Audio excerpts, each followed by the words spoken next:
اعوذ باللہ من الشیطان الرجیم بسم اللہ الرحمن الرحیم اللہم وفقنا لما تحب وترضى واجعل عاقبۃ امورنا خیرا ولا تکلنا الی انفسنا طرفۃ عین ابدا رب ادخلنی مدخل صدق واخرجنی مخرج صدق واجعل لی من لدنک سلطانا نصیرا۔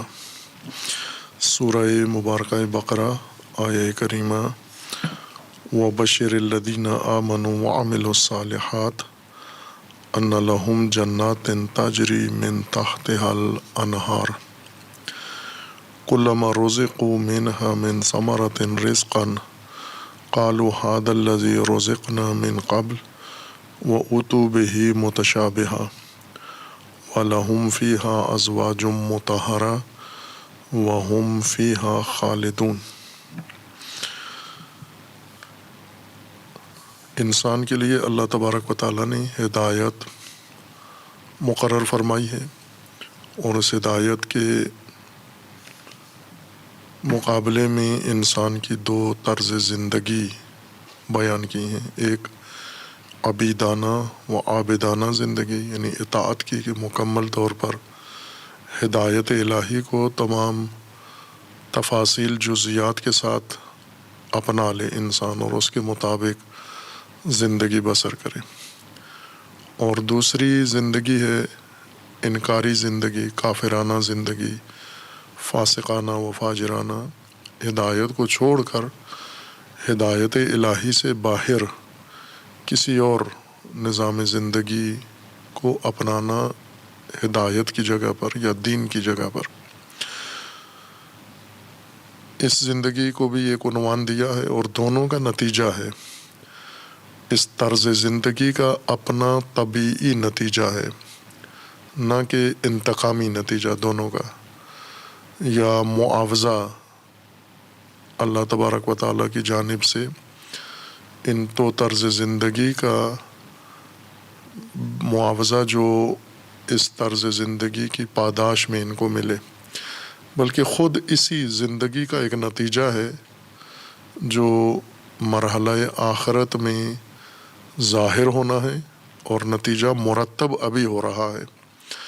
انسان اپنے ہاتھ سے، اپنے اختیار سے زندگی بھی گزار رہا ہے اور زندگی کا نتیجہ بھی ترتیب دے رہا ہے۔ اس طرح سے نہیں ہے کہ انسان زندگی گزار رہا ہے اور اللہ تبارک و تعالیٰ اس کی زندگی کو دیکھ رہا ہے اور پھر اس کی زندگی کے مطابق اللہ تبارک و تعالیٰ نے جوابی نتیجہ اس کو دینا ہے، ایک انتقامی کارروائی کے طور پر یا پاداشی کارروائی کے طور پر۔ خود انسان دونوں کام خود انجام دے رہا ہے، زندگی بھی گزار رہا ہے اور زندگی کا نتیجہ بھی ترتیب دے رہا ہے۔ ہم جیسے دنیاوی امتحان دیتے ہیں تعلیمی، کہ امتحان طالب علم دیتا ہے، نتیجہ استاد لکھ کر اس کو دیتا ہے، ایسے نہیں ہے، بلکہ اللہ کا امتحان یہ ہے یا اللہ تبارک و تعالیٰ کا قانون یہ ہے کہ خود انسان نے دونوں کام انجام دینے ہیں، زندگی بھی گزارنی ہے اور نتیجہ بھی رقم کرنا ہے۔ اللہ تبارک و تعالیٰ نے انسان کو ہدایت دی ہے اور وہ ہدایت خود نتیجہ سازی ہی ہے۔ ہدایت اختیار کریں تو بھی انسان ایک نتیجہ اس سے بنا رہا ہوتا ہے، اور ہدایت اگر چھوڑ دیں اور ہدایت الہیہ کے متبادل کوئی نظام انسان زندگی کے لیے اختیار کر لے تو بھی خود انسان اپنے ہاتھ سے نتیجہ اپنا ترتیب دے رہا ہے، اور آخرت میں یہ نتیجہ انسان کے ہاتھ کا بنا ہوا ظاہر ہونا ہے۔ اور دو طرز کی زندگی ہے مجموعی طور پر، ہرچند ان دونوں طرز میں پھر آگے مزید اس کے شکلیں ہیں مختلف زندگی کی، جیسے اللہ کی ہدایت سے باہر زندگی کی مختلف شکلیں ہیں کہ وہ کس اللہ کے نظام کو چھوڑ کر کس نظام کے تحت زندگی گزر رہی ہے، کس قانون کے تحت کس ضابطے کے مطابق زندگی گزر رہی ہے، بسر ہو رہی ہے، اس کی کئی صورتیں بن جاتی ہیں۔ ممکن ہے آبائی دین ہو، ممکن ہے کسی دوسری قوم کا تقلیدی دین ہو، اور ممکن ہے خرافاتی دین ہو۔ کوئی نہ کوئی انسان نے متبادل دین چھوڑ کر زندگی اختیار کی ہوتی ہے، وہ سب ایک ہی زمرے میں آتی ہے کہ غیر الہی نظام کی زندگی ہے، اور اس زندگی کا ایک نتیجہ ہے جہنم ہے۔ وہ نتیجہ جو انسان خود اپنی زندگی میں ہی ترتیب دے دیتا ہے، ظاہر بعد میں ہونا ہے۔ اور اس کا عنوان قرآن کریم نے عبیدانہ زندگی کا نتیجہ جنت اور منکرانہ زندگی کا نتیجہ جہنم نام رکھا ہے اس کا۔ اور جنت و جہنم کے نتیجے کی آگاہی یا نتائج کی آگاہی کو بشارت اور انذار کہتے ہیں، ابشار و انذار۔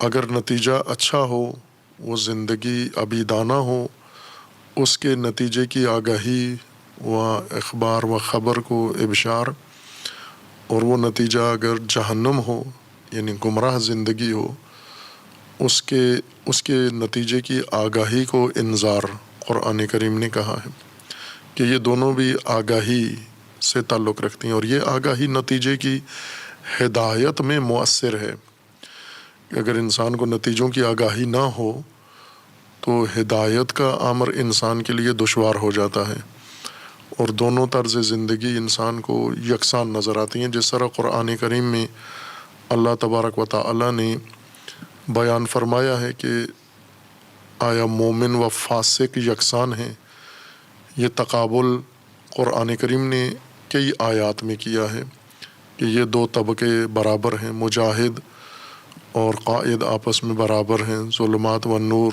آپس میں برابر ہیں، اسی طرح اعمیٰ و بصیر آپس میں یکساں ہیں، برابر ہیں۔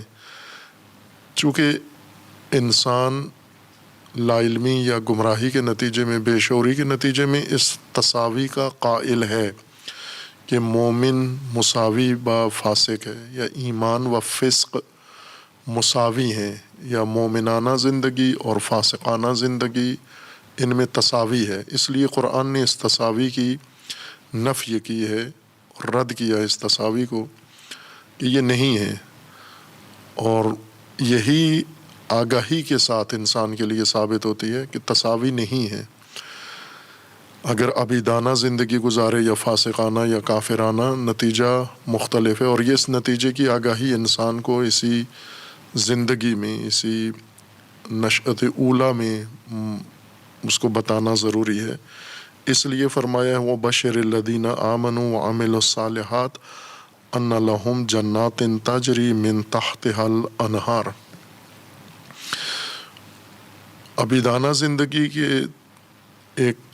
کی بنیاد قرآن کریم نے ذکر فرمائی ہے، اور یہ ایک جس طرح انسان کچھ تساویات کا قائل ہے، اور قرآن نے ان تساوی کی نفی کی ہے کہ یہ گمراہی ہے انسان کی، ان فسق و ایمان برابر نہیں ہیں، یا فاسقانہ زندگی اور مومنانہ زندگی یکساں نہیں ہیں۔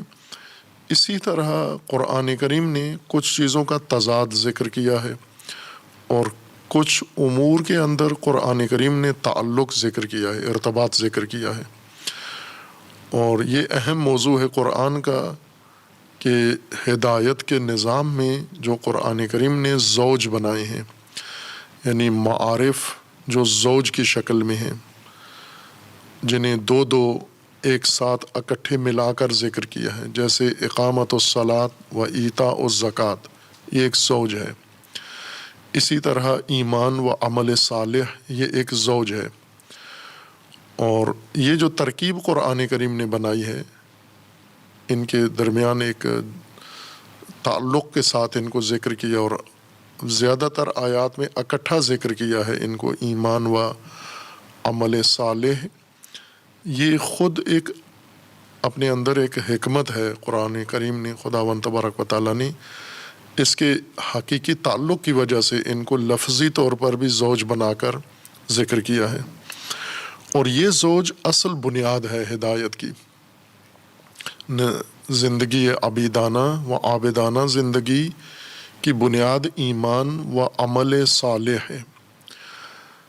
ایمان و عمل صالح بھی قرآن کریم کی اصطلاح کے مطابق، چونکہ قرآنی عناوین، اصطلاحات و معارف مختلف معانی اختیار کر چکے ہیں دیگر علوم میں یا دیگر میادین میں جا کر. مثلا فرقوں میں جا کر دیکھیں تو ایمان کئی معانی اور کئی تفسیریں اختیار کر چکا ہے. ایمان مسلمانوں کے اندر، ایمان اہل کتاب کے اندر، چونکہ وہ بھی ایمان کی بات کرتے ہیں. اسی طرح ایمان مسلمان مسالک کے اندر، اور ان مسالک کے اندر ذیلی ان کی شاخوں کے اندر جو ایک فرقہ مسلک کی شکل اختیار کر چکے ہیں، ان سب میں ایمان کا ایک معنی نہیں ہے. ایمان کے متعلقات، ایمان کی تفسیر، ایمان کے مصادیق بدل گئے ہیں، اور عموماً ہمارے ذہنوں میں وہ تفسیریں موجود ہیں ایمان کی جو فرقے میں کی گئی ہیں. یعنی ایمان قرآنی کے بجائے مسلکی ایمان یا فرقی ایمان ہمارے ذہن میں ایمان کے معنی بن کر بیٹھا ہوا ہے. اور یہ ہمیں کوشش کرنی ہوگی کہ ہم ان مفاہیم سے اپنے ذہن کو خالی کر کے، یا خالی نہ بھی کریں چونکہ خالی ہوتے نہیں ہیں، وہ بیٹھی ہوئی ہیں، پکی چیزیں ہیں، ہم قرآنی مطالب کی گنجائش نکالیں. ان کے ہوتے ہوئے بھی قرآنی معانی کے لیے ہم ذہن میں جگہ بنائیں کہ عموماً نہیں ہوتی. فرقہ پرستوں میں، فرقہ بازوں میں، فرقہ سازوں میں اور فرقہ وارانہ تعلیمات کے پرورش یافتگان میں گنجائش نہیں ہوتی قرآنی معانی کی اور قرآنی اصطلاحات کی اور قرآنی مفاہیم کی. لیکن انسان اگر چاہے تو بنا سکتا ہے. شرح صدر اللہ دے، جس طرح قرآن کریم میں اللہ تعالیٰ نے ہدایت کی شرط یہ رکھی ہے کہ جس کو خداوند تبارک و تعالیٰ چاہتا ہے ہدایت کرے، اسے شرح صدر عطا فرماتا ہے. وَمَن يُرِدِ اللَّهُ أَن يَهْدِيَهُ يَشْرَحْ صَدْرَهُ لِلْإِسْلَامِ. اس کے سینے میں یہ گنجائش نکل آتی ہے کہ وہ جو فرقہ وارانہ یا مسلکی مطالب ذہن میں ہیں، ساتھ قرآن کے لیے بھی شرح نکل آتی ہے اس کی، پھر انسان ہدایت پا جاتا ہے. لیکن اگر یہ شرح صدر نہ ہو، ضیق صدر ہو، جس طرح آیت کے اگلے حصے میں ہے کہ جس کو اللہ گمراہ کرنا چاہتا ہے اس کا دل تنگ کر دیتا ہے، اس تنگی کی ایک علامت یہ ہے کہ جو فرقے کی تعلیمات یا جو بھی مسلکی تعلیمات یا جو بھی خاص بنی ہوئی من گڑت اصطلاحات اس کے ذہن میں آ گئی ہیں، ان کے ہوتے ہوئے اب کسی اور کی گنجائش نہیں ہے. اور یہ ہر آدمی میں مشہود ہیں یہ باتیں. اگر ہم اسے قرآنی اصطلاح بتانا چاہیں تو آگے اس کے سامنے ہٹ درمی آ جاتی ہے کہ یہ تو کسی نے مانا نہیں کیا، یہ تو صحیح نہیں ہے، یہ تو پہلے والوں کو کیوں قبول نہیں تھا. اس طرح کے دلائل سے اس کو رد کر دیتے ہیں، یعنی شرح صدر نہیں ہے. قرآن کریم کی اصطلاح کے مطابق ایمان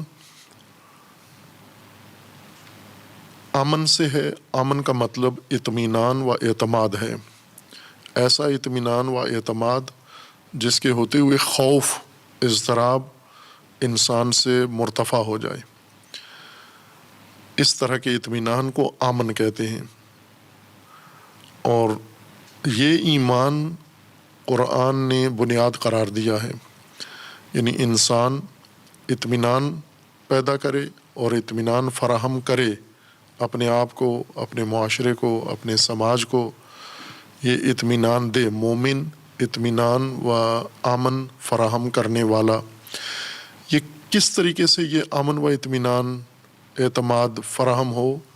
وہ بھی عملی طور پر، عملی زندگی میں جو اللہ تبارک و تعالیٰ نے اصول، ضوابط، قوانین بتائے ہیں زندگی کے، ان کو اختیار کر کے، ان قوانین کو اختیار کرے، ان ضوابط کو اختیار کرے تو انسان امن میں ہو جاتا ہے. یعنی اطمینان ہو جاتا ہے، اس کو اضطراب مرتفع ہو جاتا ہے اور تحفظ مل جاتا ہے انسان کو. تحفظ کا اطمینان ہو جاتا ہے کہ میں معرض ہلاکت میں نہیں ہوں، گمراہی میں نہیں ہوں، اور اخروی جہنم کی طرف نہیں جا رہا ہوں میں۔ وہ سہارے، وہ وسائل، وہ وسائط، وہ اصول، وہ ضوابط، وہ سب اختیار کرنا امن فراہم کرنا ہے۔ امن کو، ایمان کو جو آج تک تفسیر کی گئی ہے اس کے مطابق ایمان ایک ذہنی کیفیت کا نام ہے، ایک ذہنی حالت کا نام ہے۔ قرآن میں ایمان ایک طرز زندگی کا نام ہے، ایک زندگی کے اسلوب اور منہج کا نام ہے۔ ایسی زندگی جس میں انسان نے مکمل طور پر اپنے آپ کو اور اپنے معاشرے کو اور اپنے سماج کو مکمل تحفظ فراہم کر دیا ہے، تمام وہ حفاظتی امور بروئے کار لا کر جو اللہ تعالیٰ نے اس کے لیے مقرر کیے ہیں، اور وہ متعلقات ایمان اللہ نے ذکر فرما دیے ہیں کہ ایمان باللہ کا مطلب یہ نہیں ہے کہ اللہ کا تصور ذہن میں رکھ لے۔ ایمان باللہ کا مطلب یہ ہے کہ اللہ کو انسان زندگی کا سہارا قرار دے اور زندگی کی بنیاد قرار دے۔ اللہ تبارک و تعالیٰ کی وحدانیت، اللہ تبارک و تعالیٰ کی جو خالقیت کے لیے جو صفات اللہ تبارک و تعالیٰ نے ذکر کی ہیں، یعنی عملی زندگی میں انسان اللہ کو خالق، اللہ کو رب، اللہ کو مالک اور اللہ کو حاکم اختیار کر لے، یہ ایمان ہے۔ معبود الہ، الہ اللہ ہو، خالق اللہ ہو، مالک اللہ ہو، رب اللہ ہو۔ سب سے اہم چیزیں جو ایمان میں ذکر کی گئی ہیں قرآن کریم نے، وہ الہ اور رب ہیں، کہ انسان ہدایت میں اللہ کو الہ اختیار کرے اور اللہ کو رب مانے یعنی عملی زندگی اپنی اس طرح سے ہو کہ رب اللہ اس میں شمار ہو یا رب اللہ کی ذات ہو۔ چونکہ انسان نے رشد کرنی ہے، پرورش پانی ہے، اور اسے پرورش کے تمام وسائل درکار ہیں، ضروریات ہیں، وہ سب کے سب اللہ تبارک و تعالیٰ سے دریافت کرے، اور جو اس کے دریافت کا اللہ نے نظام بنایا ہے اس نظام سے دریافت کرے، اس قانون سے دریافت کرے، اور حاکم اللہ کو مانے، قانون اللہ کا مانے، اصول اللہ کے مانے، تاکہ اللہ کی اطاعت کرے۔ یہ ایمان باللہ ہے۔ ایمان کی زیادہ تر جو نوعیت ہے ایمان کی، وہ عملی ہے، نظری نہیں ہے۔ ایمان جس طرح عمل صالح ایک نظری چیز نہیں ہے، علمی مطلب نہیں ہے، بلکہ عملی نوعیت کی چیز ہے عمل صالح، اسی طرح ایمان بھی ایک عملی یعنی غیر ذہنی، جو میں کہوں عملی سے مراد ایک خارجی حقیقی بیرون ذہنی ایک حقیقت ہے جس کو انسان نے اپنی زندگی کے لیے فراہم کرنا ہے ایمان کو، اور ہر انسان نے یہ کام کیا ہوا ہے۔ اگر ہم کسی بھی انسان کی زندگی یا سماج کی زندگی کو دیکھیں تو انہوں نے امن کے لیے اطمینان آور و قابل اطمینان سہارے اختیار کیے ہوئے ہیں۔ مثلا کسی گھر کے اندر آپ جائیں، خواتین ہیں، بچے ہیں، تو انہوں نے باپ کو اطمینان کا ذریعہ مانا ہوا ہے۔ اور اگر ہم سماج کو دیکھیں تو انہوں نے حکومت کو اطمینان کا ذریعہ مانا ہوا ہے، حاکم کو، حکومت وقت کو، حاکم وقت کو مانا ہوا ہے، یا اپنی علاقے کے کسی بڑے وڈیرے کو، کسی نواب کو، کسی سردار کو، کسی طاقتور کو اس کا ذریعہ مانا ہوا ہے۔ اطاعت اس کی کرتے ہیں، یعنی عملی طور پر اگر ہم دیکھیں روزمرہ امور میں جو کچھ کر رہے ہوتے ہیں وہ اسی کے کہنے کے مطابق چل رہے ہوتے ہیں، تو یہ الوہیت اس شخص کی ہے جس کی اطاعت گزار ہیں یہ۔ بے شک ان کے ذہنوں میں تصویر اللہ کی بیٹھی ہوئی ہے، لیکن یہ ہیں مطیع اس شخص کے، اس حاکم کے۔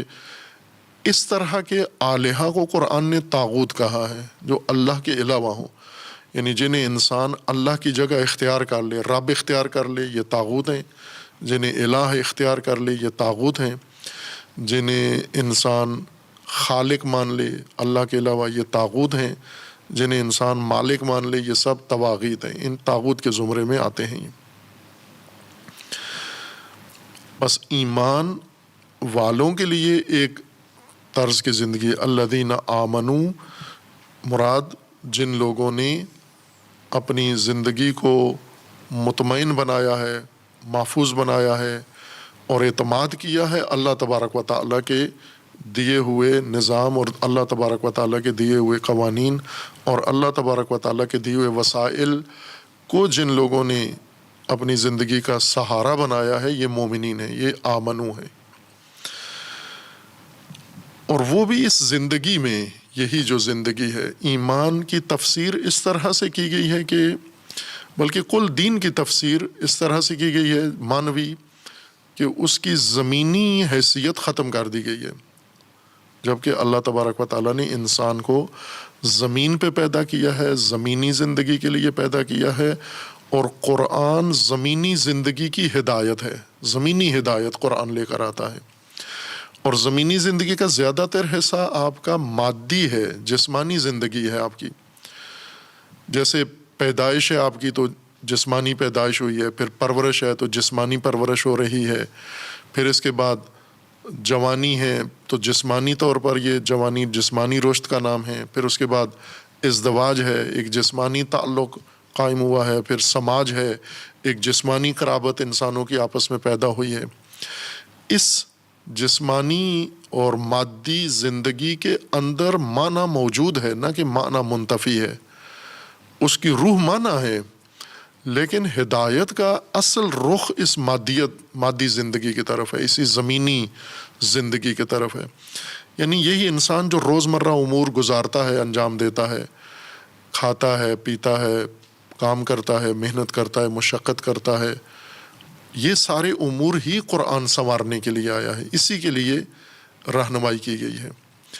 اور اسی زندگی کی ترتیب دے کر پھر اس سے نتیجہ نکلا ہے آخرت کا، جنت نتیجہ بنا ہے اس کا، جو آخرت میں جا کر اس ظاہر ہونا ہے۔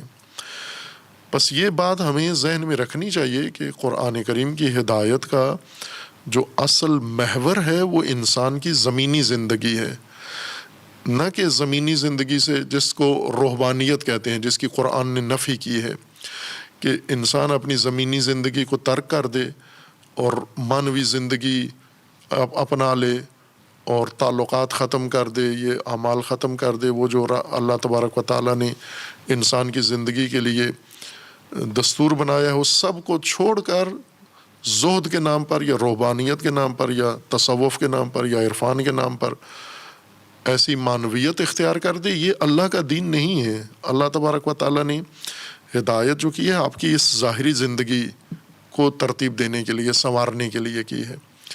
اب کتنے لوگ ایسے ہیں جو اس زندگی کی طرف بے توجہ ہیں، لیکن سارا انہماک معنویات کی طرف یا معنویات کی طرف نام پر تخیلات ہیں۔ اب چونکہ اس طرح واضح نظام معنویت کا تو نہیں انہیں بتایا گیا، اس لیے انہوں نے تخیلات کو معنویت قرار دیا ہے۔ زیادہ تر توہمات، تخیلات اور فرضی مسائل، ان کو معنویت کا نام دے دیا ہے، جو نہ عقل کے مطابق ہیں، نہ وحی کے مطابق ہیں، نہ حقیقت کے۔ یعنی ہمارے پاس اس وقت 3 ذریعے ہیں حقیقت کی تشخیص کے لیے، حقیقت کو سمجھنے کے لیے۔ ایک وحی ہے، اللہ تبارک و تعالیٰ کا کلام ہے، قرآن کریم ہے۔ دوسرا عقل ہے جو انسان کو اللہ تبارک و تعالیٰ نے دی ہے، اور تیسرا علم ہے، یعنی تجربہ ہے، مشاہدہ ہے انسان کا۔ اگر کوئی چیز تینوں کے زمرے میں نہیں آتی، نہ وحی میں اس کی کوئی تفسیر ہے، نہ عقل اس کو قبول کرتی ہے، نہ علم و تجربہ اس کی تصدیق و تائید کرتا ہے، تو پھر وہ کس طرح کی معنویت ہے جو ان تینوں کے نزدیک قابل تصدیق نہیں ہے؟ اور چوتھا کوئی امر ہے ہی نہیں ہے وحی کے علاوہ، عقل کے علاوہ اور تجربے کے علاوہ، جسے ہم حقیقت شناسی کا منبع قرار دیں۔ ہم اس کی وجہ یہ ہے کہ ہر چند اکثریت انسانوں نے روحانیت اختیار نہیں کی ہوئی، لیکن اکثریت نے ہدایت بھی نہیں اختیار کی ہوئی۔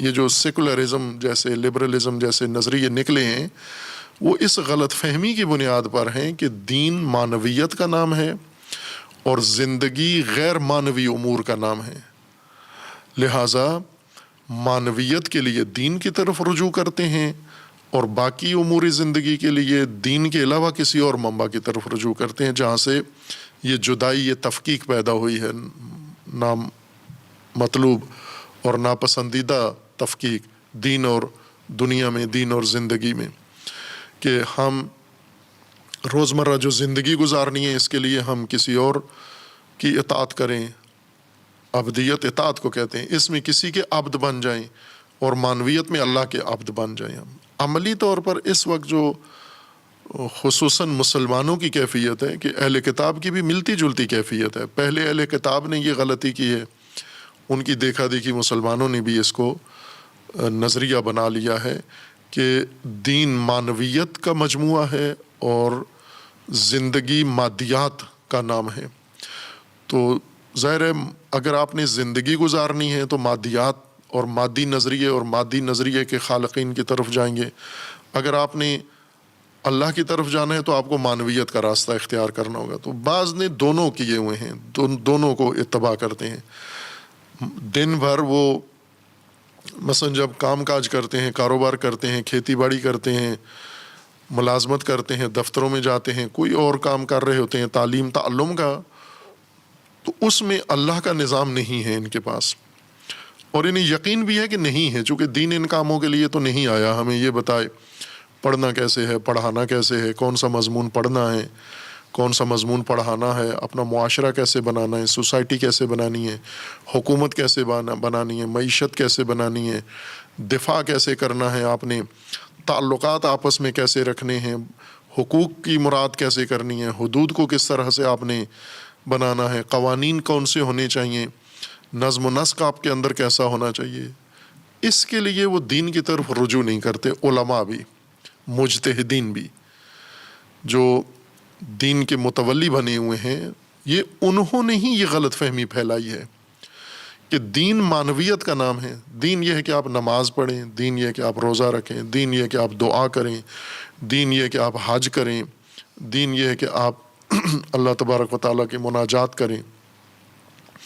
لہٰذا دو طرز کی زندگی گزار رہے ہیں، ایک معنویت کے نام پر اور ایک مادیت کے نام پر، اور یہی بنیادی غفلت ہے قرآن کی ہدایت سے دور ہونے کے لیے۔ یہ دو شعبے نہیں ہیں کہ ایک کا نام معنویت رکھ لیں، ایک کا نام مادیت رکھ لیں، یہ ایک ہی شعبہ ہے۔ یعنی اللہ تبارک و تعالیٰ نے جو انسان کو بنایا ہے، خلقت دی ہے، تو مادی خلقت دی ہے، جسم لے کر انسان پیدا ہوتا ہے، جسمانی تقاضے لے کر انسان پیدا ہوتا ہے، جسمانی ضرورتیں لے کر انسان پیدا ہوتا ہے، اور اللہ تبارک و تعالیٰ نے اس کی جسمانی ضرورتوں کے سارے اسباب وسائل اس زمین پر فراہم کیے ہیں، اور پھر انسان کو نشاندہی کی ہے ان وسائل کو حاصل کرو اور اپنی زندگی کے وسائل فراہم کرو۔ اور یہی جو کام انسان کرے گا اگر یہ اللہ تبارک و تعالیٰ کے ہدایت کے مطابق ہو تو یہی معنویت بھی ہے، اسی کے اندر معنویت ہے۔ نہ یہ کہ جیسے رسول اللہ صلی اللہ علیہ وآلہ وسلم جو کام کرتے تھے مادیت کے نام پر، جیسے شادی کی، تو یوں نہیں کہ یہ مادی ضرورت ہے اور معنوی ضرورت مسجد میں جا کر پوری کریں گے، وہ جو مسجد میں اجتماع ہے وہ مادیت بھی ہے، اور اس مادیت کے اندر بنیاد معنویت بھی ہے۔ یہ جو گھر میں ازدواج ہے یہ مادیت بھی ہے، یہ معنویت بھی ہے، اور یہ جو کسب و کار ہے، تجارت ہے، یہ مادیت بھی ہے، یہ معنویت بھی ہے۔ مادیت و معنویت کو اللہ نے دو جغرافیے بنا کر، دو علاقے، دو خطے، دو منطقے نہیں بنائے، بلکہ مادیت و معنویت کا جو سنگم بنایا ہے، جوڑ، جیسے انسان اور روح ہے، کس طرح مادیت معنویت کے ساتھ جڑی ہوئی ہے، روح اور جسم کا تعلق اس کو اتنا وسیع ہے، اتنا گہرا ہے کہ اس کو فرض میں بھی تفکیک نہیں کر سکتے آپ، اس قدر گہرا تعلق ہے روح اور جسم کا۔ خوب اسی طرح باقی ساری زندگی ہے انسان کی روح اور جسم کے رابطے کی طرح۔ اب یہاں پر آپ جسم کو نظر انداز کر کے روح کی پرورش نہیں کر سکتے، اور روح کو نظر انداز کر کے آپ جسم کے لیے کچھ بھی نہیں کر سکتے۔ جو جسم کے لیے جو کرنا ہے روح کے ذریعے کرنا ہے، اور روح کو جو سکون پہنچنا ہے وہ جسم کے ذریعے سے ہونا ہے۔ تو جسم و روح کا تعلق وہی مثال انسان کی زندگی میں معنویت اور مادیت کے تعلق کی ہے. یعنی مادیت جو پہلو ہے یہ جسم ہے ہمارا، اور اس کے اندر جو معنویت ہے وہ روح ہے ہماری سماجی زندگی کی. سماج بھی اسی طرح جسم کی طرح ہے، سماج کے بھی روح ہے اور سماج کا بھی جسم ہے، اور ان دونوں کا تعلق اسی طرح سے ہے. اور وہ دو الگ جغرافیے نہیں ہیں کہ ایک کو چھوڑ کے دوسرے میں داخل ہو جائیں اور اس سے نکل کر اس میں داخل ہو جائیں. یعنی دن آپ مادیت میں گزاریں، رات معنویت میں گزاریں. ایسا نہیں ہے کہ آپ کچھ وقت اپنے جسم کو دیں، کچھ وقت اپنے روح کو دیں. جو جسم کو وقت دے رہے ہیں وہ روح کا بھی ہے، اور جو روح کو وقت دے رہے ہیں وہ جسم کا بھی وقت ہے. چونکہ یہ دونوں تفکیک نہیں ہے ان کے درمیان آپس میں. ایک مرحلے میں جا کر یہ الگ ہو جاتے ہیں، اور وہ موت ہے. موت سے پہلے نہیں ہے، موت سے پہلے یہ ایک دوسرے کے ساتھ بالکل جڑے ہوئے ہیں، اور اس طرح سے جڑے ہوئے ہیں کہ ان کی سرحد تشخیص دینا بہت مشکل ہے. یعنی ہے نہیں ہے سرحد ان کی کہ یہاں سے قلمرو روح شروع ہوتی ہے، یہاں سے قلمرو جسم ختم ہوتی ہے یہاں پر آ کر.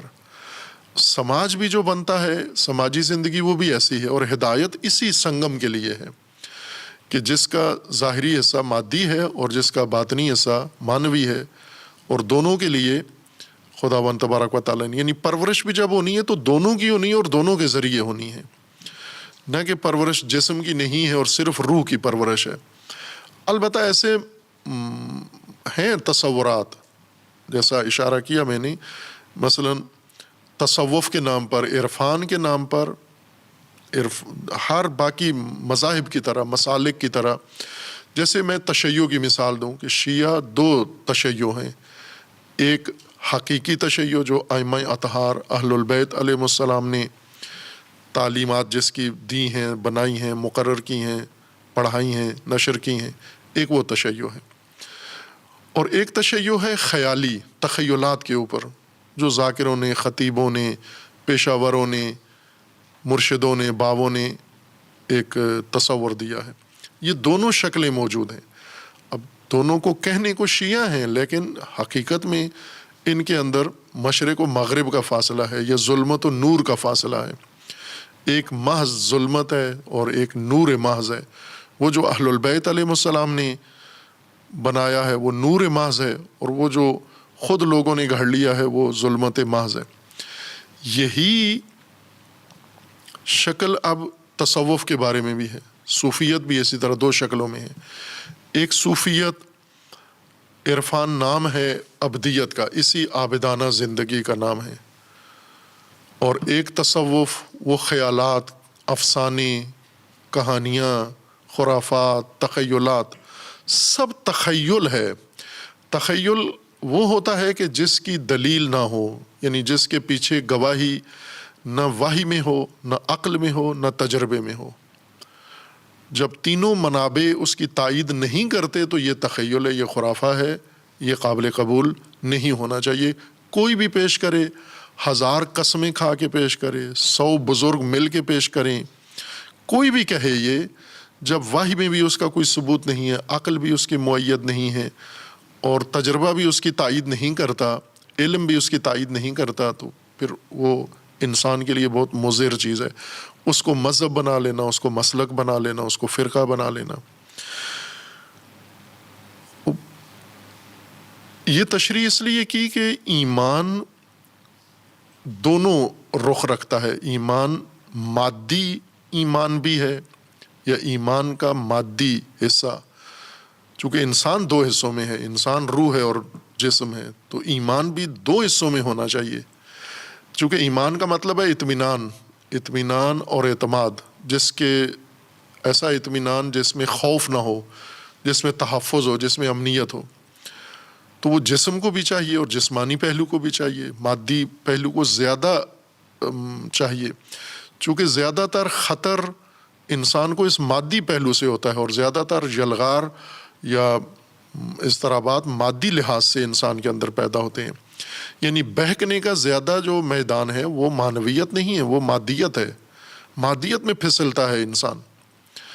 جیسے انسان جو زیادہ بڑے جرائم، اور عموماً ہر انسان کرتا ہے، مذہب سے تعلق رکھتا ہو یا نہ رکھتا ہو، جو بڑے جرم کرتا ہے وہ حقوق تلفی ہے. اور شہوت رانی ہے، ہوس بازی ہے، خواہشات کے نتیجے میں جو عمل کرتا ہے یا عکس العمل دکھاتا ہے، یہ اس کی زیادہ تر جرائم اس نوعیت کے ہوتے ہیں، اور یہ سارے مادی نوعیت کے ہیں۔ جرائم کی نوعیت ہی مادی ہے۔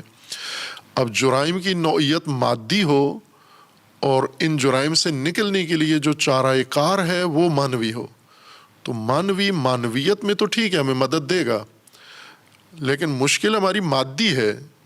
جیسے ایک انسان کے جسم میں تکلیف ہو اور ہم اس کی روح کا علاج کریں، تو جسم کا علاج کریں، دانت میں درد ہے، دانت ٹھیک کریں اس کا۔ آپ اس کو روحانی طور پر جتنا مضبوط بھی کر دیں، دانت کا درد ٹھیک نہیں ہوتا، دانت کے لیے آپ کو دانت اس کا علاج کرنا پڑے گا۔ اس لیے اللہ تبارک و تعالیٰ نے یہ جو ایمان کے عنوان سے ایک ہدایت کا رکن انسان کو دیا ہے، وہ ہے اعتماد عملی زندگی کا۔ یعنی آپ اپنی عملی زندگی کو بے خوف بنانے کے لیے، اپنی عملی زندگی کو بے خطر رکھنے کے لیے، اپنی عملی زندگی کو مطمئن رکھنے کے لیے کہ اس میں ہر طرف سے اطمینان و آسودگی ہو، کوئی خوف خطر نہ ہو آپ کو، یہ خوف دور کرنے کے لیے جو ذریعہ ہے، وسیلہ ہے، جو نظام ہے، وہ جو آپ اختیار کریں اللہ کی جانب سے ہو۔ مثلا ہمیں جو زیادہ خطرہ یہ ہے کہ ہمیں ملازمت ملے گی یا نہیں ملے گی، ہمیں نوکری ملے گی یا نہیں ملے گی، ہمیں روٹی ملے گی یا نہیں ملے گی، ہمیں رزق ملے گا یا نہیں ملے گا، ہمیں گھر رہنے کے لیے ملے گا یا نہیں ملے گا، ہمیں اس معاشرے کے اندر رشد کرنے کا موقع ملے گا یا نہیں ملے گا۔ یہی کھٹکے ہیں ہمارے، انہی کے لیے خداوند تبارک و تعالیٰ نے ہمیں کہا ہے کہ یہ انتظام، یہ بندوبست کیا گیا ہے آپ کے لیے، آپ اس کو ایمان تو لو، یعنی اس کا سہارا تو لو، آپ اس کو اختیار تو کرو، آپ جو ہم نے آپ کے لیے یہ سب کچھ میسر کیا ہے، فراہم کیا ہے۔ ایسے تو نہیں ہے کہ آپ اپنی رزق، روزی، ملازمت، نوکری، فلاں، یہ سارے امور یہ مادیت ہے، اور مادیت کا دین اور اللہ سے کوئی تعلق نہیں ہے۔ آپ صرف اپنا مانوی حساب کتاب اللہ کی طرف رکھو، تو یہ کھانا کہاں سے کھائیں گے ہم، یہ گھر کیسے بنائیں گے ہم، یہ جو زندگی مادی تقاضے ہیں یہ کہاں سے پورے کریں گے ہم۔ خوف کھٹکا تو زیادہ لوگوں کو ان کا ہے، یہ جو معنویت بلہا دیتی ہے جو چیز، وہ یہی مادی مشکلات ہیں انسان کی۔ وقت لگے گا یہ قرآنی مطلب انسان کو سمجھنے میں اور ہضم کرنے میں، چونکہ صدیوں سے جو ایک چیز تکرار ہوتی جا رہی ہے، راسخ ہے، پڑھائی گئی ہے، تعلیم دی گئی ہے کہ ایمان ایک معنوی چیز ہے اور مادیت ایمان کے مقابلے میں ہے، اس کو تصحیح کرنے میں کافی وقت لگے گا۔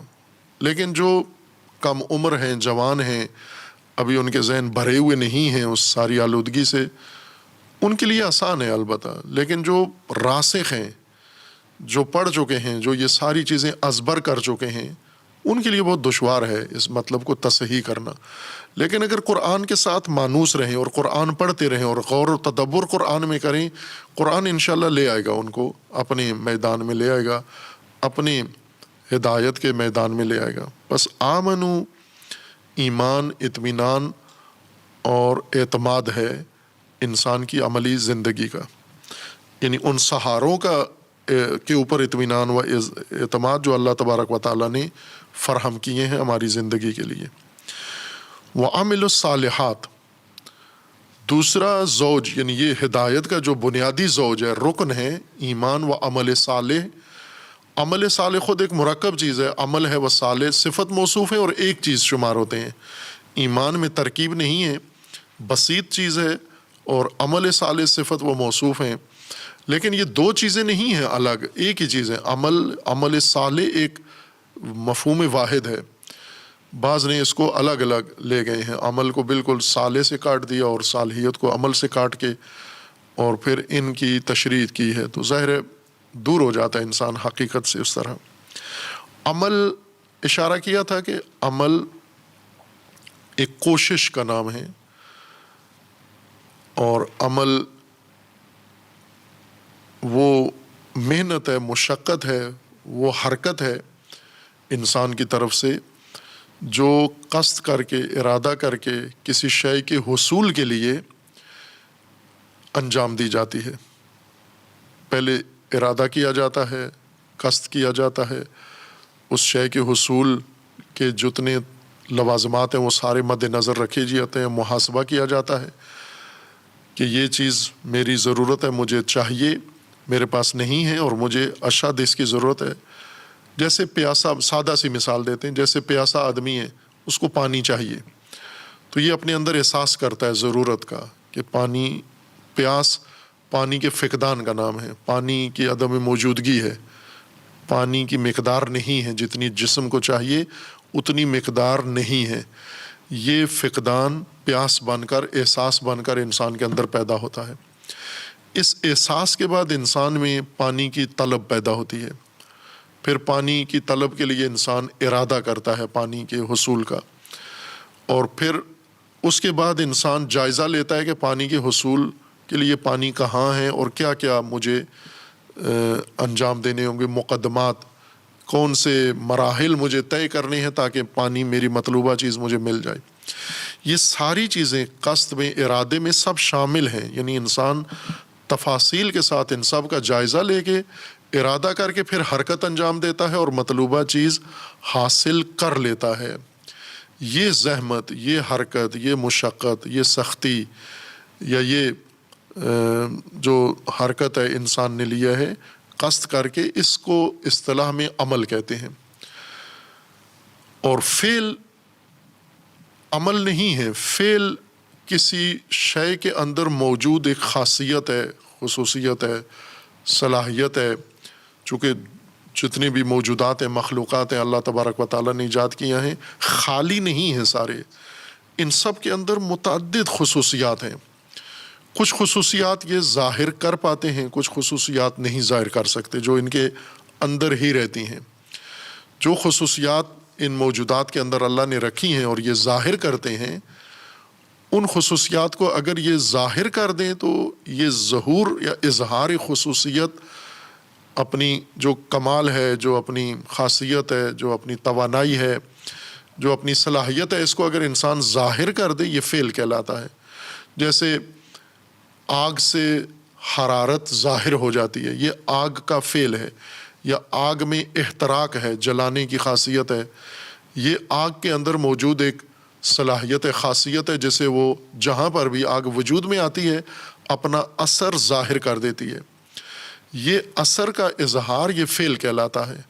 اس کے لیے قصد نہیں چاہیے ہوتا، اس کے لیے باقی مراحل جو عمل کے لیے ہیں وہ نہیں چاہیے. ایک ظاہری یا سادہ فرق اگر ہم فعل میں اور عمل میں دیکھنا چاہیں، جس سے کاملاً ایک دوسرے سے الگ ہو جائیں، جیسے مثالیں بھی دی تھی کہ انسان، فعل بھی انسان کے ہوتے ہیں اور اعمال بھی ہیں. نگاہ کی مثال دی تھی کہ آپ نگاہ اٹھاتے ہیں جس چیز کو دیکھنے کے لیے ارادہ کیا ہے، قصد کیا ہے. مثلا کتاب پڑھنے کا آپ نے ارادہ کیا ہے اور کتاب آپ نے دیکھ لی، لیکن کتاب دیکھتے دیکھتے ساتھ دیوار بھی نظر آئی، کھمبا بھی نظر آیا، کوئی آدمی بھی نظر آیا، میز بھی نظر آئی، کرسی بھی نظر آئی. یہ ساری چیزیں دکھائی دی ہیں آپ کو، لیکن یہ عمل نہیں ہے. یہ چیزیں دکھنا یہ فعل ہے آپ کا. چونکہ ارادہ نہیں تھا، انہیں دیکھنے کا قصد نہیں کیا، انہیں دیکھنے کے لیے کوئی زحمت مشقت نہیں کی، ان کی مجھے ضرورت بھی نہیں تھی، ان کی طلب بھی نہیں تھی میرے اندر. میں تو کسی اور چیز کو دیکھنا چاہتا تھا، اور وہ چیز دیکھنا عمل ہے جس کا ارادہ تھا. خوب اس طرح کی فراوان مثالیں ہیں. مثلا انسان گفتگو کر رہا ہے، اصل مقصود بات کرنا ہے، لیکن بات کرتے کرتے دیکھتا بھی ہے، ساتھ نگاہ بھی کرتا ہے. یا مثلا انسان جو گفتگو کر رہا ہے، یہ ہاتھوں کے اشارے بھی کر رہا ہے، چہرے کے اشارے بھی ہیں. خوب یہ جو اشارے اس سے سرزد ہو رہے ہیں، یہ عمل نہیں ہے، اس کا یہ فعل ہے اس کا. چونکہ ان کا کوئی ارادہ نہیں ہے اس کے اندر، یہ اس کے اندر موجود ایک صلاحیت یا ایک توانائی کی وجہ سے آثار اس کے باہر ظاہر ہو رہے ہیں. وہ جو ارادتاً کرنا چاہ رہا ہے وہ گفتگو ہے، باقی سب کچھ افعال ہیں. عمل یہ ایک ہے اس کا. اور اس کی پھر آگے دقت کرتے جائیں ہم، اپنے ہی افعال اور اپنے ہی اعمال کو اگر ہم دیکھیں تو فرق واضح ہوتا جائے گا. مثلا ہم سانس لیتے ہیں، عموماً کوئی ارادہ قصد اس میں شامل نہیں ہوتا. بعض اوقات مریض ہو جاتے ہیں، ڈاکٹر کے پاس جاتے ہیں، وہ اپنا وہ اسٹیتھوسکوپ لگا کے ہمارے سینے کے اندر موجود بلغم یا انفیکشن دیکھنے والی وہ آلہ لگا کے ہمارے پیٹھ پر یا سینے پر پھر ہمیں کہتے ہیں لمبا سانس لو. یہ جو اب آپ ڈاکٹر کے کہنے پہ لمبا سانس لیتے ہیں یہ عمل ہے آپ کا، لیکن وہ جو خودکار طریقے سے آ جا رہا ہے یہ فعل ہے آپ کا. آپ سانس لیتے بھی ہیں نکالتے بھی ہیں باہر، یہ آپ ہی کا کام ہے، لیکن یہ فعل ہے آپ کا، یہ عمل نہیں ہے. اس طرح ہاتھ پاؤں، انسان کوئی بھی کام کر رہا ہو ساتھ ہاتھ پاؤں باقی اعضاء و جوارے بھی کچھ نہ کچھ کرتے رہتے ہیں، یہ سب افعال کے زمرے میں ہیں. اور زیادہ سادہ کریں اگر عمل اور فعل کے فرق کو، فعل اس حرکت کو کہتے ہیں جس میں فاعل کوئی چیز باہر منتقل کرتا ہے. فعل میں فاعل کچھ باہر چھوڑتا ہے، کوئی اثر چھوڑتا ہے، باہر دیتا ہے کوئی چیز، بیرونی فضا کو کوئی چیز دیتا ہے، اپنا اثر دیتا ہے. اور عمل وہ حرکت ہے جس میں فاعل کچھ لیتا ہے، باہر سے حاصل کرتا ہے. فعل کچھ باہر دینے کے لیے ہوتا ہے، عمل باہر سے کچھ حاصل کرنے کے لیے ہوتا ہے. یعنی ہم عمل کر رہے ہیں، ایک چیز ہے جیسے پانی پینا آپ کا عمل ہے، پانی باہر ہے، اس پانی کو لینے کے لیے جو کچھ آپ نے کیا یہ عمل ہے. لیکن آپ نے باقی جو حرکت کی، مثلا کسی کو دیکھ کے ہنس پڑے آپ، تو یہ ہنسی کچھ لینے کے لیے نہیں ہے، یہ ہنسی باہر کسی کو اپنا تاثر دینے کے لیے ہے. بس آپ نے اس فعل کے بدلے میں کچھ لیا نہیں ہے، عمل کے بدلے میں لیا ہے. عمل ہے ہی لینے کا نام. بظاہر ہمیں لگتا ہے کہ ہم عمل کے ذریعے سے کچھ باہر منتقل کر رہے ہیں، لیکن عمل کے ذریعے اصل میں کچھ ہم باہر سے حاصل کر رہے ہیں. عمل وہ حرکت ہے، وہ کوشش ہے جو کسی شے کے حصول کے لیے کی جاتی ہے. فعل وہ حرکت ہے جو اندر موجود کسی چیز کو باہر منتقل کرنے کے لیے انسان یا غیر انسان انجام دیتا ہے. اس لیے فعل تمام موجودات میں ہے. پتھر کا بھی فعل ہے، پانی کا بھی فعل ہے، بادلوں کا بھی فعل ہے، بارش کا بھی فعل ہے، جانوروں کا بھی فعل ہے، سبزے کا بھی، پودے کا بھی، ہر چیز کا فعل ہے. لیکن عمل صرف انسان کے لیے ہے، چونکہ باقی افعال ہی انجام دے سکتے ہیں، اعمال انجام نہیں دے سکتے. اعمال انسان کے لیے. تو چونکہ عمل اصل میں بہت بڑی صلاحیت اللہ تبارک و تعالیٰ نے انسان کو دی ہے. فعل پیدائشی صلاحیت ہے، یعنی جس چیز کو اللہ نے ایجاد کیا ہے، جیسے سیب پیدا ہوا ہے، اس کے اندر کچھ خاصیات ہیں، تو وہ خاصیات خود ہی باہر آئیں گی، نکلیں گی. مثلا اس کی خوشبو ہے، جیسے پھول ہے، پھول پیدا ہوا ہے، خوشبو اس کے اندر ہے، یہ خوشبو باہر آئے گی. یہ خوشبو کا باہر آنا یہ فعل ہے پھول کا. لیکن عمل اللہ نے ایک خاص صلاحیت دی ہے فعل سے آگے کے لیے. فعل ان موجودات کے لیے ہے جو اپنے اندر کوئی کمال، کوئی صفت، کوئی خاصیت رکھتے ہیں جسے انہوں نے باہر دکھانا ہے.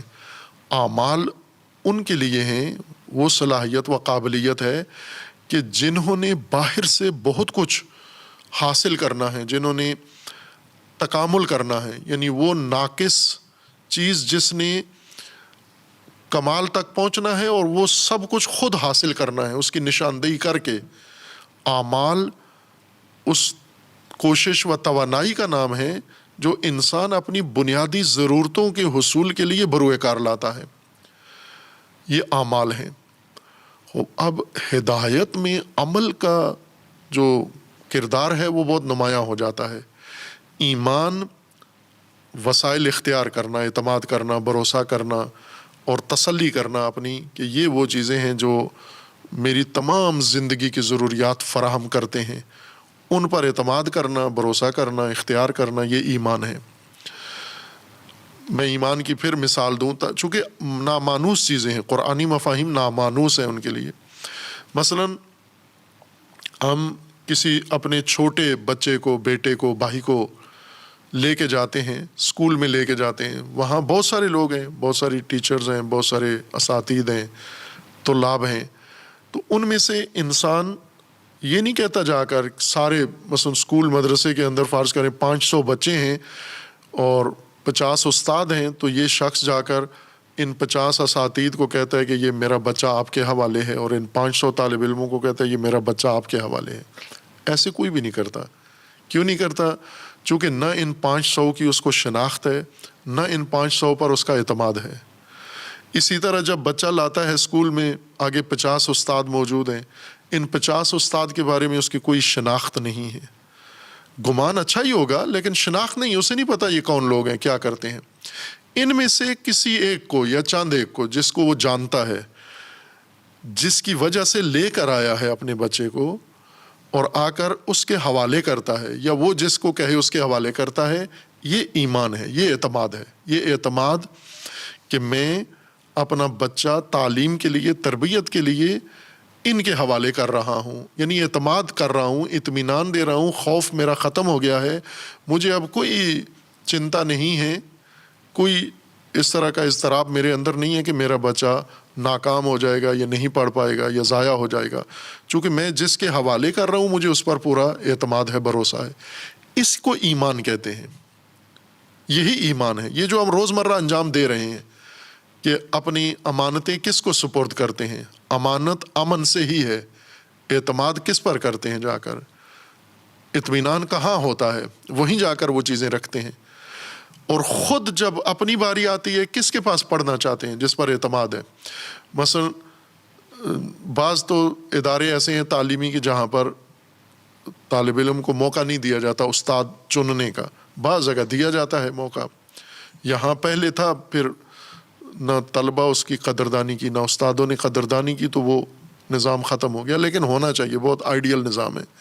لیکن بڑے تعلیمی مراکز میں، قم نجف میں ایسے ہوتا ہے کہ وہاں ٹھونسا نہیں جاتا استاد۔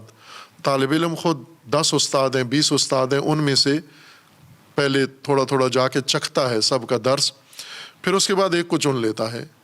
یہ جس کو اس نے اختیار کیا ہے درس کے لیے، اپنی تعلیم تربیت کے لیے، یہ ایمان یہ کہلاتا ہے۔ جس پر اعتماد کیا ہے، جس پر اس نے اطمینان حاصل کیا ہے، جس کے پاس پڑھنے سے خوف اور اضطراب اس کا مٹ گیا ہے، یہی ایمان ہے۔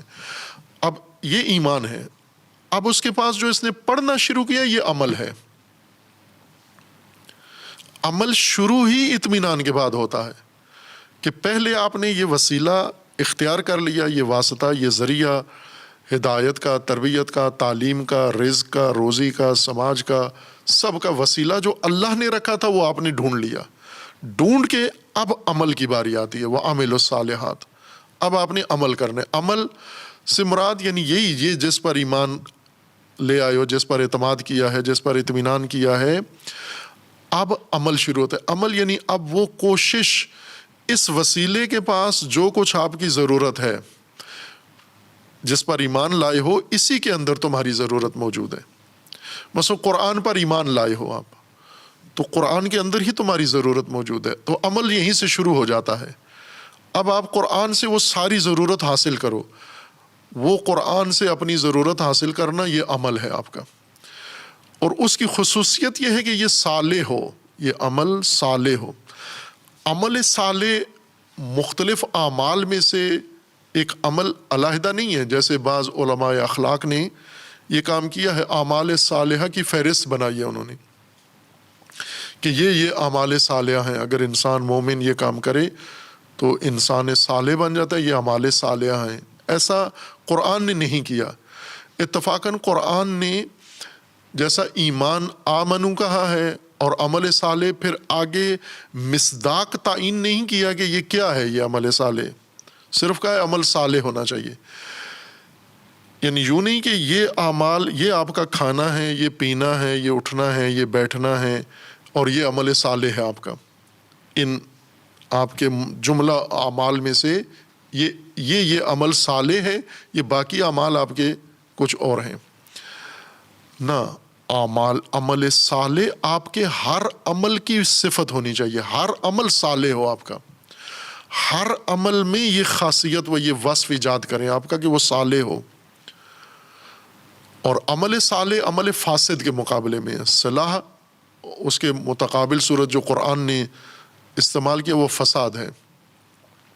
صلاح، صلح، صالحین، اس کا مطلب یہ ہے کہ اللہ تبارک و تعالیٰ نے، یعنی یہ صلح بعد کا مرحلہ ہے، صلح سے پہلے ایجاد ہے۔ اللہ تبارک و تعالیٰ نے جس چیز کو بھی بنایا ہے ایک نظام کے ساتھ بنایا ہے۔ جیسے پانی خلق کیا اللہ تبارک و تعالیٰ نے، پتھر کو خلق کیا اللہ نے، آگ کو خلق کیا اللہ تبارک و تعالیٰ نے ایک نظام کے تحت، اور اسی طرح پودے خلق کیے، درخت بنائے، سبزیاں بنائیں، کھیت بنائے، زمین پہاڑ بنائے، دریا بنائے، یہ ساری چیزیں اللہ تبارک و تعالیٰ نے خلق کی ہیں، انسان بنائے، جانور بنائے۔ یہ خلقت ایک نظام کے تحت ہوئی ہے، ایک نقشے کے تحت ہوئی ہے، اور وہ نقشہ اللہ تبارک و تعالیٰ کا علم ہے، یا قرآن کی اصطلاح کے مطابق وہ مشیت ہے، مشیت نقشہ ہے اللہ تبارک و تعالیٰ کا خلقت کے لیے۔ اس لیے جو بھی چیز مرحلہ خلق میں آنی ہے، یعنی ایجاد ہونی ہے، ایک معین اندازے کے ساتھ، وہ نقشے کے ساتھ آنی ہے۔ جس طرح انسان نقشہ بناتا ہے پھر عمارت کھڑی کرتا ہے، یا نقشہ بناتا ہے پھر گاڑی بناتا ہے، یا نقشہ بناتا ہے پھر کوئی شے بناتا ہے، تو اسی طرح اللہ تبارک و تعالیٰ نے پہلے تمام ان موجودات کے نقشے بنائے ہیں۔ اس نقشہ کو، نقشہ سازی کو مشیت کہا ہے، یہ مشیت الہی ہے۔ اس نقشے میں ہر وہ چیز جو اس شے کے لیے درکار ہے، ضروری ہے، وہ اس کے اندر رکھ دی ہیں۔ جیسے انسان، اگر خود انسان اپنے آپ کو دیکھے کہ اللہ تبارک و تعالیٰ نے انسان کا نقشہ کیسے بنایا ہے، جسم بنایا ہے، اور جسم کی کیا ترکیب بنائی ہے، اتنی پیچیدہ ترکیب، اتنی باریک اور اتنی گہری ترکیب بنائی ہے، خود انسان صدیوں سے آج تک اس کو سمجھنے سے عاجز و قاصر ہے۔ ابھی بھی نہیں کہہ سکتا کہ میں خود اپنے آپ کو، اپنی ساخت کو، اپنی بناوٹ کو سمجھ گیا ہوں۔ آپ دیکھیں کس طرح انسان بنتا کیسے، ایک نطفے سے بننا شروع ہوتا ہے، پھر اس نطفے کے اندر کیا کیا بنتا جاتا ہے۔ اس نطفے کے اندر ہڈیاں بنتی ہیں، ان ہڈیوں کی ترکیب ایک الگ ہے، ان ہڈیوں کے اندر ایک نظام بنتا ہے، اس کی ترکیب الگ ہے، ان ہڈیوں کو جوڑا جاتا ہے، ان ہڈیوں کے اوپر پھر گوشت چڑھایا جاتا ہے، اس گوشت کی ترکیب الگ ہے، ان ہڈیوں کے اوپر مسل باندھے جاتے ہیں، ان کی ترکیب الگ ہے، ان ہڈیوں کو اندر ان کے احساس ایجاد کرنے کے لیے اعصاب بنائے جاتے ہیں، اس عصب کی ترکیب الگ ہے۔ خوب یہ تمام ترکیبات اللہ تبارک و تعالیٰ نے انسان کے لیے، ایک حشرے کو دیکھیں وہ بھی اتنا ہی پیچیدہ ہے۔ اب یہ ایسے تو خود بخود تو نہیں ہو گیا، یہ کسی حکمت کا نتیجہ ہے۔ جس نقشے میں یہ سب کچھ بنایا گیا تھا وہ مشیت تھی اللہ تبارک و تعالیٰ کی، اور پھر مشیت کے بعد اس مشیت کے مطابق یہ خلق ہوا، بنا، اس کو مواد بنایا، پھر اس مواد کو جوڑا، پھر وہ وقت گزرا اور یہ شے وجود میں آ گئی ہے۔ یہ عین اس نقشے کے مطابق ہے، یہ شے جو وجود میں آئی ہے اس ہر چیز کے بنیادی نقشے کے مطابق وجود میں آئی ہے۔ اس مطابقت کو صلح کہتے ہیں، اس موافقت کو کہ اپنی بنیادی نقشے کے مطابق ہو، اپنی طبیعت کے مطابق، جیسے تب اللہ تعالیٰ نے اس کی ذات کا نقشہ بنایا ہے، یہ ہو بہو اسی طرح بنی ہے یہ شے۔ مثلا آج کل جو صنعتیں ہیں، صنعتوں کی مثال دیں آسان ہے، مثلا کمپیوٹر بنا رہا ہے، جو انجینئر کمپیوٹر بنا رہا ہے اس نے پہلے ایک نقشہ بنایا ہوا ہے کمپیوٹر کا، پھر اس نقشے کے مطابق وہ الگ الگ اجزاء بناتا ہے اس کے، پھر ان اجزاء کو اسمبل کرتا ہے، جوڑتا ہے، اور جوڑنے کے بعد یہ کمپیوٹر کی شکل میں ایک مشینری سامنے آ جاتی ہے۔ اب جب اس کو چلانے کی باری آتی ہے تو دیکھتے ہیں کہ یہ آیا اس نقشے کے عین مطابق ہے، یعنی جو چیزیں اس کمپیوٹر کے لیے طے تھیں، کمپیوٹر ہونے کے لیے جو اجزاء، وہ سارے اس میں موجود ہیں، اور ان کی ترکیب، ان کا آپس میں جوڑنا اسی نقشے کے مطابق ہے، اسی قانون کے مطابق ہے۔ اگر ایسے ہی ہے، یہ مشین صالح ہے۔ صالح کا مطلب یعنی عین طبیعت کے تقاضے کے مطابق ہے، عین نقشہ طبیعت کے مطابق ہے، یعنی خالقیت کے اندر جو اس کے لیے نقشہ ملحوظ رکھا گیا تھا اسی کے عین مطابق بنی ہے، کوئی چیز اس میں کم نہیں ہے، کوئی زیادہ نہیں ہے۔ اس کو کہتے ہیں صلاح، مطابقت با اقتضا و مطابقت و تقاضا، مطابقت تقاضۂ طبعی کے مطابق ہونا، یہ صلح ہے، صالح چیز ہے یہ۔ فساد کیا ہے؟ فساد وہ بگاڑ ہے جو اس کی طبعی نقشے میں پیش آ جاتا ہے۔ استعمال کرتے ہوئے ہم نے استعمال کیا، بیچ میں سے کوئی چیز اس کی خراب ہو گئی، اسی مشین کی کوئی چیز خراب ہو گئی۔ ہم سادہ مثال لے لیں، سادہ مثال، ہم میز ہے، کرسی ہے، یا گھر ہے بنایا آپ نے۔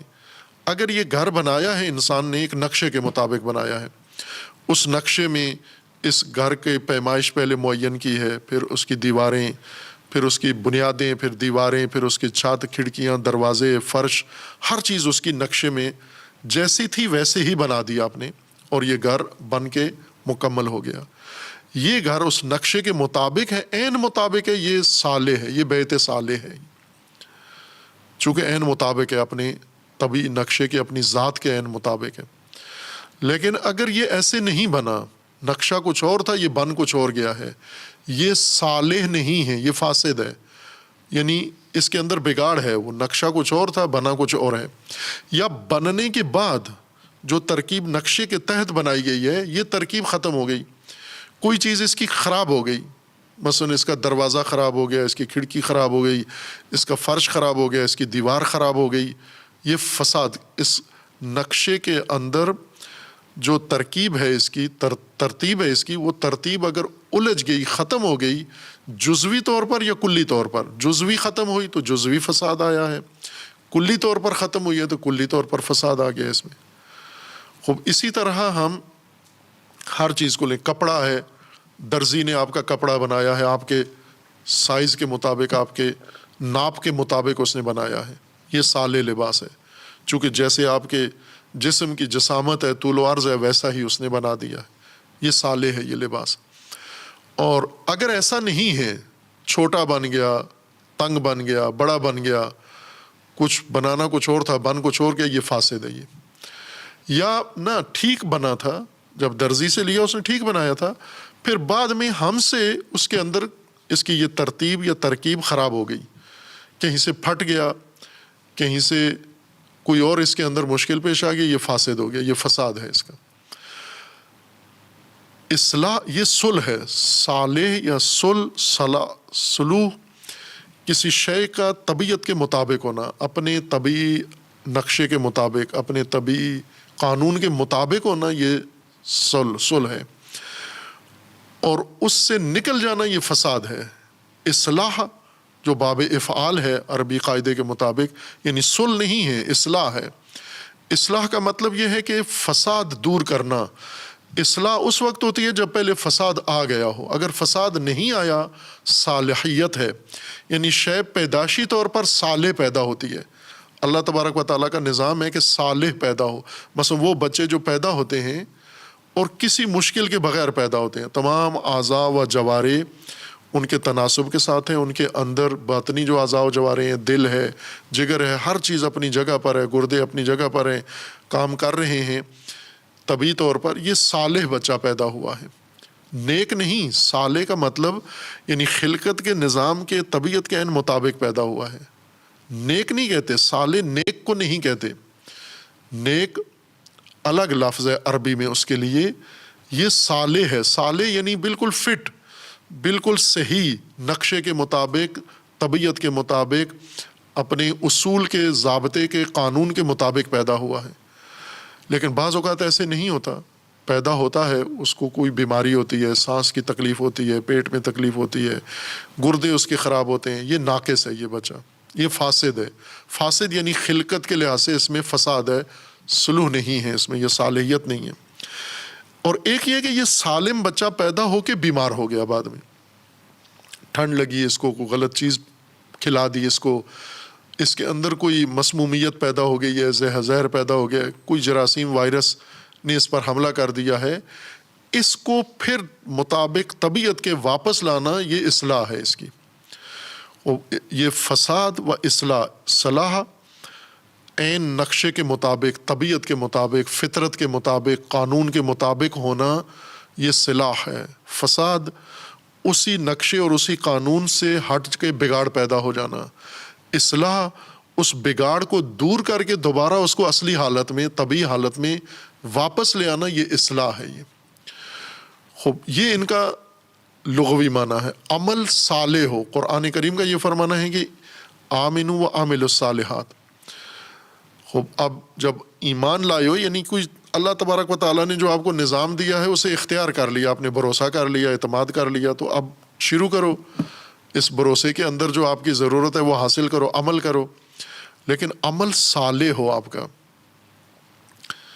جس طرح اشیاء ہیں مختلف، ان کے اندر صالح ہونا ان کی طبیعت کے مطابق ہے، عمل کا بھی اللہ تبارک و تعالیٰ نے ایک ڈیزائن بنایا ہے۔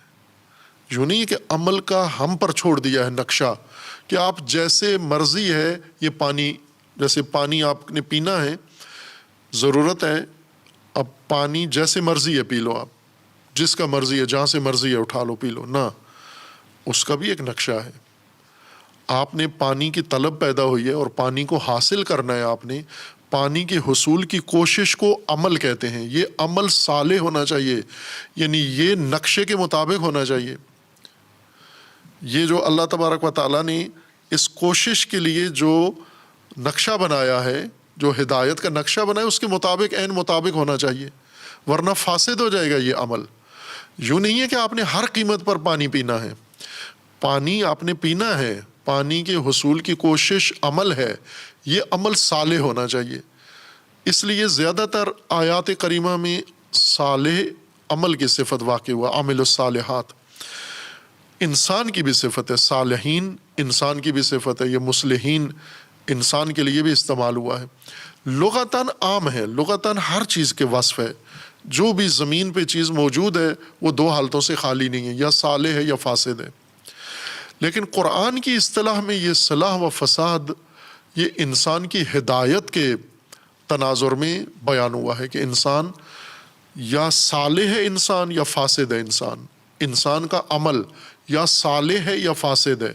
اور سب سے بڑھ کر جو صلاح و فساد قرآن نے ذکر کیا وہ سماج ہے، انسان کا سوسائٹی ہے، معاشرہ ہے، کہ جس کے اندر انسان زندگی گزار رہا ہے، یہ یا صالح ہے یا فاسد ہے، یعنی یا الہی نقشے کے مطابق ہے، طبیعت و فطرت کے عین مطابق ہے، پھر تو صالح ہے یہ، اور اس میں پلنے والے بھی صالحین ہوں گے۔ لیکن یا یہ کہ فاسد ہے یہ، اس میں وہ نقشہ الہی سماج کا کچھ اور تھا، امت کا نقشہ کچھ اور تھا، یہ کچھ اور ہے، تو اس کو قرآن کریم نے فاسد شمار کیا ہے۔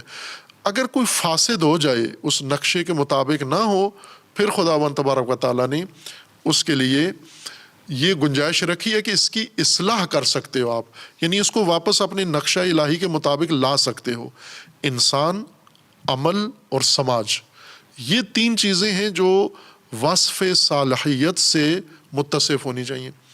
البتہ اس بیچ میں پھر کچھ جزیات اور بھی ہیں قرآن کریم نے، جیسے جنگ اگر ہو رہی ہے، نزاع ہے، تنازع ہے، تو صلح، وہاں پر بھی صلاح کو ذکر کیا کہ وہاں بھی ضرورت ہے۔ یا مثلاً ناچاکی ہے گھر کے اندر، میاں بیوی میں ہے، تو وہاں پر صالحیت و صلح کو ذکر کیا ہے، اور اس صالحیت کا بھی یہی معنی ہے، یعنی وہاں پر بھی ایک نقشہ ہے زندگی کا، میاں بیوی کا ازدواج کا ایک نقشہ ہے الہی، اس نقشے کے مطابق ہو تو یہ زندگی صالحہ ہے، ازدواج صالحہ ہے، اگر نہیں ہے تو اس میں بگاڑ آ گیا ہے، فساد آ گیا ہے۔ جب فساد آ جائے تو اس کی اصلاح کرو آپ۔ اسی طرح اگر دو روابط میں، روابط کا ایک نقشہ اللہ تبارک و تعالیٰ نے مقرر کیا ہے کہ مسلمانوں میں، مومنوں میں، گروہوں میں، افراد میں آپس میں ارتباط کیسا ہونا چاہیے، یہ ارتباط اگر نقشے کے مطابق ہے تو رابطہ صالح ہے یہ، لیکن اگر اس نقشے کے مطابق نہیں ہے، یہ فاسد رابطہ ہے۔ اور رابطہ جب فاسد ہو جائے تو پھر اس کو آپ اصلاح کرو، اس کا فساد، اس کا بگاڑ دور کر کے اس کو اپنے طبعی و الہی نقشے کے مطابق لے کر آ جاؤ۔ اب ساری ہدایت دراصل یہی دو چیزیں بن جاتی ہیں، آمنو و عاملوا الصالحات۔ باقی سب اس کی تفصیل ہے کہ آپ الہی نظام لے لو، اختیار کرو، یہ آمنو ہے، اعتماد کرو، اپنی زندگی نظام اس کے اوپر استوار کر دو، یہ آمنو ہے۔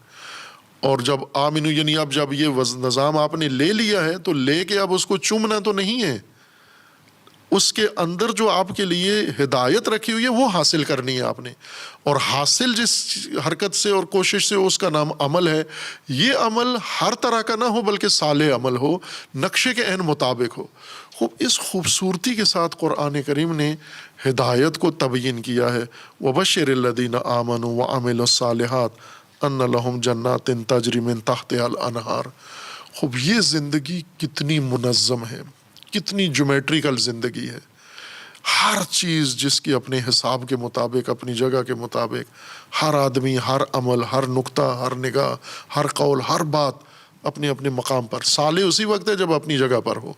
فساد کیا ہے؟ جب اپنی جگہ سے ہٹ گئی، زبان ہٹ گئی، نگاہ ہٹ گیا، ارادہ ہٹ گیا، ذہن ہٹ گیا۔ خوب ابھی ہم جو زندگیاں گزار رہے ہیں اس کا فاصلہ دیکھیں ایمان سے اور عمل صالح سے، یا صالحانہ زندگی اور مومنانہ زندگی سے کتنا دور بیٹھے ہوئے، تخیل میں مومن بن کے بیٹھے ہوئے ہیں۔ وَمِنَ النَّاسِ مَن يَقُولُ آمَنَّا بِاللَّهِ وَبِالْيَوْمِ الْآخِرِ وَمَا هُمْ بِمُؤْمِنِينَ۔ باقی بعد میں انشاءاللہ۔ صلی اللہ علیہ محمد۔